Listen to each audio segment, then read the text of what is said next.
Good morning. Today we are talking about photoelectric effect. இப்போ இந்த கிளாஸில் நம்ம என்ன டிஸ்கஸ் பண்ணுறோம்னா ஃபோட்டோ எலக்ட்ரிக் எஃபெக்ட் அப்படின்னா என்ன அப்படிங்கிறத பார்க்க போகிறோம். இப்போ இந்த ஃபோட்டோ எலக்ட்ரிக் எஃபெக்ட் அப்படிங்கிற கான்செப்ட்டு ஐன்ஸ்டீன் என்ன பண்ணியிருப்பார்னா அந்த எஃபெக்ட் எப்படி நடக்குது அப்படிங்கிறத எக்ஸ்பிளைன் பண்ணியிருப்பார். Then discuss about photo electric effect in Einstein theory அப்படிங்கிறத என்ன பார்த்தது. இந்த ஃபோட்டோ எலக்ட்ரிக் எஃபெக்ட் அப்படின்னு சொல்லும்போது இதுக்கு முன்னாடி நம்ம ப்ரீவியஸ் கிளாஸில் டிஸ்கஸ் பண்ணியிருப்போம் பிளாக் பாடி ரேடியேஷன் அப்படிங்கிறத. இப்போ பிளாக் பாடி ரேடியேஷன் அப்படின்னு சொல்லும்போது என்னென்னலாம் பார்த்துருப்போம்னா ராலே ஜீன்ஸ்லாம், பிளாங்க்ஸ்லாம், அதுக்கடுத்து வீன்ஸ் டிஸ்பிளேஸ்மெண்ட்லாம் அண்ட் ஸ்டீவன் போல்ட்ஸ்மேன்லாம் இந்த கான்செப்ட்லாம் பார்த்துட்டு வந்திருப்போம்.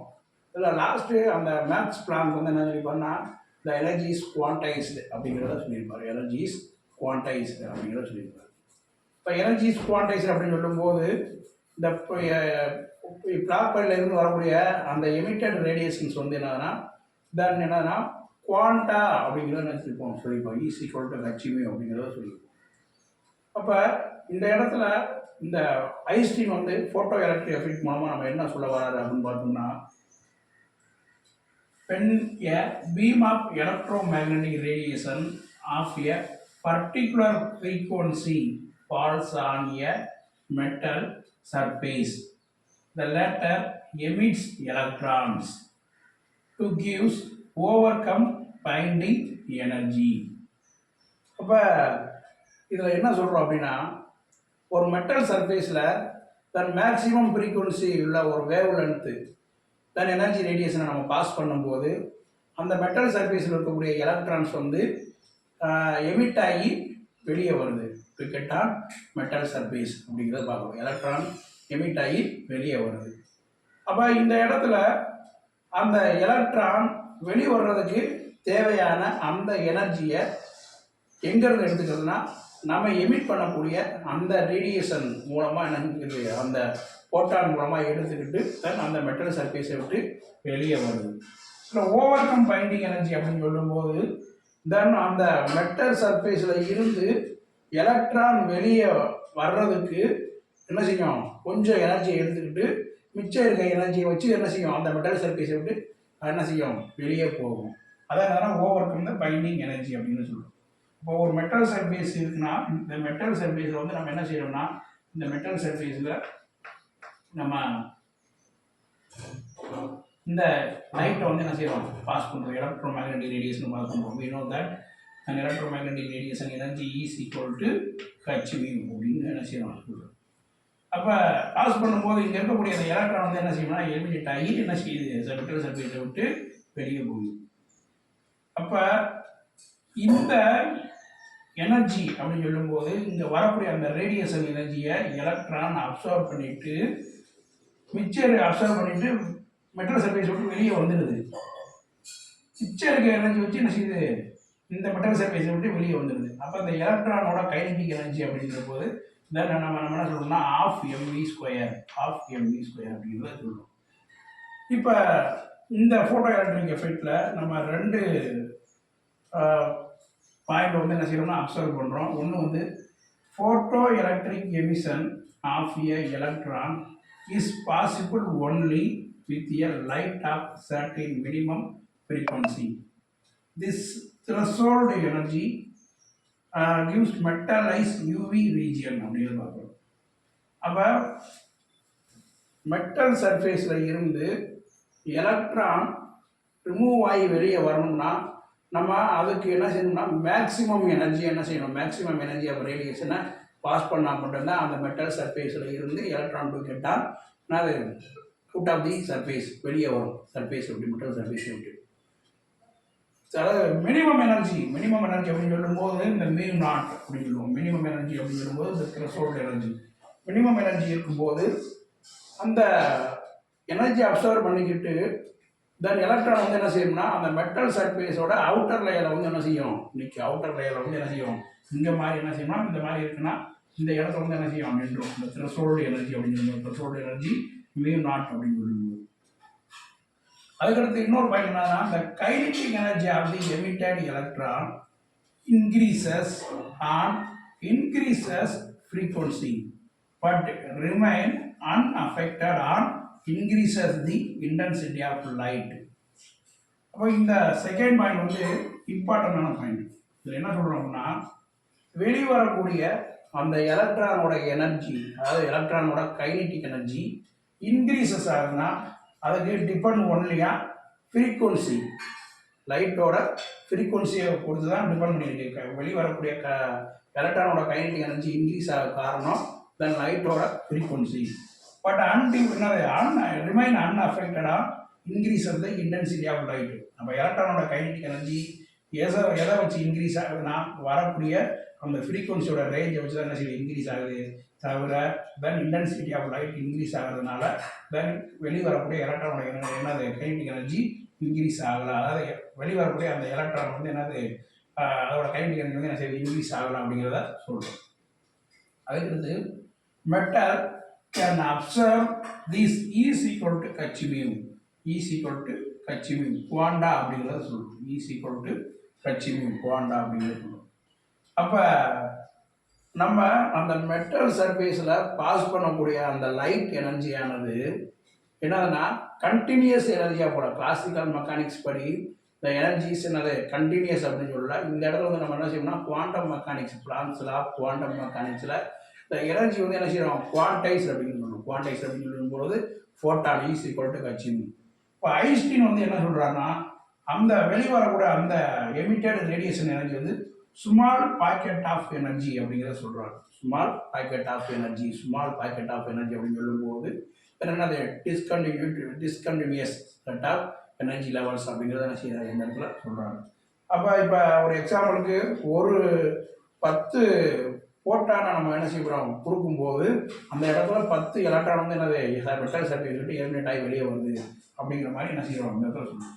அப்போ இந்த இடத்துல அந்த போட்டான் அப்படின்னு சொல்லும்போது மெட்டல் சர்ஃபேஸில் விட்டு தென் என்ன செய்யறோம், நம்ம எலக்ட்ரானை எலிமினேட் பண்ணுறோம்.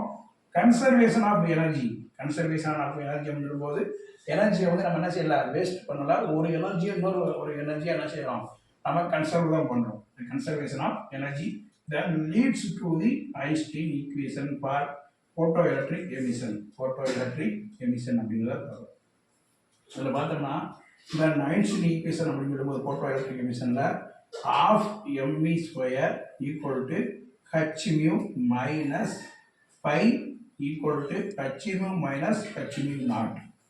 அப்போ சிம்பிளாக ஒரே ஈக்குவேஷனில் நம்ம அந்த photoelectric effect அப்படிங்கிறத என்ன செஞ்சிட்டோம் சொல்லிட்டோம். இதில் ஆஃப் எம்வி ஸ்கொயர் அப்படிங்கிறது மெட்டல் சர்ஃபேஸை விட்டு வெளிவரக்கூடிய எலக்ட்ரானோட கைனெட்டிக் எனர்ஜி, h mu அப்படிங்கிறது நம்ம பாஸ் பண்ணக்கூடிய அந்த intensity of incident radiations minus phi அப்படிங்கிறது அந்த எலக்ட்ரான் சர்ஃபேஸை விட்டு அதோட அவுட்டர் மோஸ்ட் சர்ஃபேஸில் வர்றதுக்கு தேவையான அந்த ஒர்க் பன்ஷன் தான் நம்ம என்ன செய்கிறோம் பை அப்படிங்கிற சொல்கிறோம். And equal to h mu minus h mu nought. h mu அப்படிங்கிறது then maximum energy levels of என்னது incident radiation, maximum energy levels of incident radiation. And h mu nought அப்படின்னு சொல்லும்போது தென் என்னது threshold frequency, minimum energy levels, threshold frequency. இப்போ threshold frequency அப்படின்னு சொல்லும்போது minimum energy லெவல்ஸில் இருக்கக்கூடிய ஒரு இன்சிடென்ட் ரேடியேஷனை மெட்டல் சர்ஃபேஸில் பாஸ் பண்ணும்போது அந்த இடத்துல எலக்ட்ரான் ஆனது என்னது மெட்டல் சர்ஃபேஸ் வந்து வெளியே போகாது, அதோட அவுட்டரில் வந்து என்ன செய்யும் நிற்கும், வெளியே வந்து நிற்கும். மேக்ஸிமம் எனர்ஜி கொடுக்கும்போது அந்த எலக்ட்ரான் வந்து என்ன செய்யுது மெட்டல் சர்ஃபேஸை விட்டு வெளியே எலிமினேட் ஆகி வெளியே வந்துடுது. அப்போ ஆஃப் எம்வி ஸ்கொயர் அப்படிங்கிறது kinetic energy of electron, h mu அப்படிங்கிறது இன்சிடென்ட் ரேடியேஷன், பை அப்படிங்கிறது ஒர்க் பன்ஷன், h mu அப்படிங்கிறது maximum energy level minus h mu nought அப்படிங்கிறது த்ரெஷோல்டு ஃப்ரீக்வன்சி அப்படிங்கிறத ரொம்ப பார்க்கணும். இப்போ இங்கே பாருங்க பை அப்படிங்கிறது என்னதான் is the work function the energy required to take an electron out of the metal. அப்போ அந்த எலக்ட்ரான் வந்து மெட்டல் சர்ஃபேஸை விட்டு அவுட் ஆகி வெளியே போகிறதுக்கு தேவையான அந்த ஒர்க் பன்ஷன் தான் நம்ம நினைச்சிடுவோம் பை அப்படின்னு. இப்போ me not called threshold energy அப்படின்னு சொல்லிட்டோம். தென் இதில் அந்த increases intensity of light, then increases number of photoelectrons. அப்போ நம்ம சொன்னோம் தென் ஃப்ரீக்குவன்சி ரேடியேஷனோட ஃப்ரீக்குவன்சியை இன்க்ரீஸ் பண்ணும்போது தென் எலக்ட்ரானோட கைனெட்டிக் எனர்ஜி இன்க்ரீஸ் ஆகுது. அதே மாதிரிங்க இந்த இன்டென்சிட்டி ஆஃப் லைட்டோட இன்டென்சிட்டியை இன்க்ரீஸ் பண்ணும்போது தென் அங்கே increases the number of photo electrons. அப்போ 2 பாயிண்ட்டு நமக்கு என்னது தெரியும். ஃப்ரீக்குவன்சியை இன்க்ரீஸ் பண்ணோம்னா கைனெட்டிக் எனர்ஜி ஆஃப் எலக்ட்ரானோட கைனெட்டிக் எனர்ஜி இன்க்ரீஸ் ஆகும். தென் இன்டென்சிட்டி ஆஃப் லைட்டை இன்க்ரீஸ் பண்ணால் தென் அங்கே என்ன செய்யுது, நம்பர் ஆஃப் எலக்ட்ரான்ஸ் வந்து என்ன செய்யுது, இன்க்ரீஸ் ஆகுது அப்படிங்கிறத பார்க்குறோம். அப்போ இந்த இதுக்கு வந்து ஒரு கிராஃப் ஒன்று பார்க்குறோம். ஐன்ஸ்டீன் வந்து என்னதுன்னா ஒரு கிராஃப் ஒன்று கொடுத்துருப்பாரு. அதில் வந்து எது பார்த்தோம்னா இப்போ வந்து எக்ஸ் ஆக்சஸில் ஃப்ரீக்குவன்சி தென் ஒய் ஆக்சஸில் மேக்ஸிமம் எனர்ஜி லெவல்ஸ் அப்படிங்கிறத பார்த்துருப்போம். மேக்ஸிமம் எனர்ஜி லெவல்ஸ் அப்படிங்கிறத கொடுத்துருப்போம். இப்போ இதில் பார்த்தோம்னா இந்த ஃப்ரீக்குவன்சிக்கும் மேக்ஸிமம் எனர்ஜி லெவல்ஸ் ஒரு கிராஃப் கொடுக்கும்போது இந்த மாதிரி என்ன செய்யுது, ஒரு ஸ்ட்ரைட் லைனாக கிடைக்குது. ஸ்ட்ரைட் லைனாக கிடைக்கும்போது இதுதான் நம்ம என்ன செய்யணும்னா மேக்ஸிமம் எனர்ஜி லெவல் ஹெச்மியூ அப்படிங்கிறத சொல்லுவோம். இதுக்கு ஆப்போசிட்டாக அப்படியே அந்த த்ரெஷோல்டு எனர்ஜி கொடுப்போம்ல, த்ரெஷோல்டு எனர்ஜி கொடுக்கும்போது அந்த எலக்ட்ரான் வந்து என்னது மெட்டல் சர்ஃபேஸில் அந்த அவுட்டர் லேயரில் என்ன செய்யணும், நிற்கும். அப்போ அதோட எனர்ஜி லெவல் அப்படின்னு பார்த்தோம்னா ஹெச்மியூ நாட் த்ரெஷோல்டு எனர்ஜி அப்படின்னு சொல்லுவோம். இப்போ threshold energy recur to maximum energy level to get an electron in outer of the என்னது மெட்டல் சர்ஃபேஸ் அப்படிங்கிறத என்ன செய்யணும் பார்க்குறோம். அப்போ மேக்ஸிமம் எனர்ஜி கொடுக்கும்போது அந்த எலக்ட்ரான் வந்து என்ன செய்யுது, அதோட மெட்டல் சர்ஃபேஸை விட்டு மேலே வெளியே வருது அப்படிங்கிற விஷயம் கரெக்டாக சொல்கிறோம். அப்போ இதை வந்து ஐன்ஸ்டீன் சொல்லிட்டாரு. அதுக்கப்புறம் இந்த சொன்ன இந்த தியரிட்டிக்கல் கான்செப்ட் வந்து எக்ஸ்பெரிமெண்டலாக ப்ரூவ் பண்ணுறதுக்கு முல்லிக்கன் அப்படிங்கிறவர் டிஃபரண்ட் மெட்டலில் இந்த எக்ஸ்பெரிமெண்ட்டை வந்து என்ன செய்யறாரு, செஞ்சு பார்க்குறாரு. அப்படி செஞ்சு பார்க்கும்போது என்னென்ன மெட்டலாக யூஸ் பண்ணுறாருன்னா potassium, sodium, zinc, tungsten, platinum இந்த மாதிரி டிஃப்ரெண்ட் மெட்டலில் வந்து என்னது அந்த எலக்ட்ரானோட கைனெட்டிக் எனர்ஜி லெவலை என்ன செய்கிறாருன்னா என்னதை மெஷர் பண்ணுறாரு. அப்போ எது இல்லாமல் ஃப்ரீக்குவன்சிக்கும் தென் மேக்ஸிமம் எனர்ஜி லெவல்ஸ், அதாவது மேக்ஸிமம் எனர்ஜி லெவல் அப்படின்னு சொல்லும்போது இந்த இடத்துல நம்ம என்ன சொல்கிறோம்னா ஸ்டாப்பிங் பொட்டன்ஷியல் அப்படிங்கிறத சொல்லுவோம். மேக்ஸிமம் எனர்ஜி லெவல்ஸ் அப்படின்னு சொல்லும்போது இந்த இடத்துல என்னது விஎஸ் ஸ்டாப்பிங் பொட்டன்ஷியல் அப்படின்னு சொல்லுவோம். ஸ்டாப்பிங் பொட்டன்ஷியல் அப்படின்னு சொல்லும்போது the potential applied in the opposite direction to stop flow of photo electrons. அப்போ ஆப்போசிட் டைரக்ஷனில் நம்ம என்ன பொட்டன்ஷியல் அப்ளை பண்ணும்போது அந்த இடத்துல என்ன ஃப்ளோ ஆஃப் ஃபோட்டோ எலக்ட்ரான்ஸ் இது ஸ்டாப் ஆகிடுது. தட் இஸ் கால்டு என்னன்னா ஸ்டாப்பிங் பொட்டன்ஷியல் அப்படிங்கிறத பார்க்குறோம். அப்போ இந்த எக்ஸ்பெரிமெண்ட்டுக்காக ஐன்ஸ்டீன் வந்து 1921 நோபல் ப்ரைஸ் வந்து நினைப்பார், வாங்கியிருப்பார். இந்த தியரிட்டிக்கலாக சொன்ன இந்த கான்செப்ட் வந்து ப்ரூவ் பண்ண முல்லிக்கனும் 1923 நோபல் ப்ரைஸ் வாங்கியிருப்பார். இதுக்கு முன்னாடி மேக்ஸ் பிளாங்க் வந்து இந்த பிளாக் பாடி ரேடியேஷனில் வரக்கூடிய அந்த எமிட்டட் எனர்ஜி லெவல்ஸ் வந்து குவாண்டா அப்படின்னு சொல்கிறதாண்டி அவர் 1980 நோபல் ப்ரைஸ் வாங்கியிருப்பார். அடுத்து இன்னொரு கான்செப்ட் என்ன பார்க்குறோம்னா wave particle duality of radiation அப்படின்னு. இப்போ அடுத்த concept wave particle duality of radiation அப்படிங்கிறத பார்க்குறோம். அப்போ அந்த லைட்டுக்கு வந்து பார்ட்டிக்கிள் நேச்சர் இருக்குது, தென் வேவ் நேச்சர் இருக்குது. அப்படிங்கிறதுனால தான் நம்ம என்ன செய்யணும்னா wave particle duality of radiation அப்படிங்கிறத பார்க்குறோம். இந்த இடத்துல இந்த ஐன்ஸ்டீனோட equation is equal to MC square அப்படின்னு சொல்லும்போது இந்த எம்சி ஸ்கொயர் வந்து எதுக்கு ஈக்குவலாக இருக்குன்னா அந்த ஃபோட்டான் ஹெச்மிக்கு ஈக்குவலாக இருக்கும். இப்போ நமக்கு தெரியும் இந்த wave length then mu related to என்னது frequency related to lambda wave length then equal to speed of light C அப்படிங்கிறத நினைச்சிருப்பாங்க பார்க்கணும். இப்போ லாம்டா அப்படின்னு சொல்லும்போது தென் வேவ் லென்த் கால்குலேட் பண்ணோம்னா தென் என்னது c by mu equal to h by m c. இப்போ இந்த இடத்துல ஹெச் அப்படிங்கிறது என்னது பிளாங்க் கான்ஸ்டன்ட்டு, தென் எம் அப்படிங்கிறது மாஸ் ஆஃப் எலக்ட்ரான், சி அப்படிங்கிறது ஸ்பீட் ஆஃப் வெலாசிட்டி. அப்போ இது என்னது மாஸ் இன்ட்டு வெலாசிட்டி அப்படின்னு சொல்லும்போது then h by p then என்னது மொமெண்டம் அப்படிங்கிறத சொல்லுவோம். இப்போ பிளாங்க் வந்து தென் வேவ் லென்த் ஈக்குவேஷன் அப்படின்னு சொல்லும்போது பிளாங்க் டெரைவ் பண்ணால் இந்த இன்டென்சிட்டி ஆஃப் வேவ் லென்த் அப்படின்னு சொல்லும்போது லாம்டா ஈக்குவல் டு ஹெச்பி அப்படிங்கிறத என்ன சொல்கிறோம். Then waves associated with particle in nature, the particle associated with wave in nature அப்படிங்கிறத நம்ம என்ன சொல்கிறோம், டுவல்டி ரேடியேஷனாக வேவ் வந்து பார்ட்டிகிள் அப்படிங்கிறத பார்க்குறோம். Okay, thank you.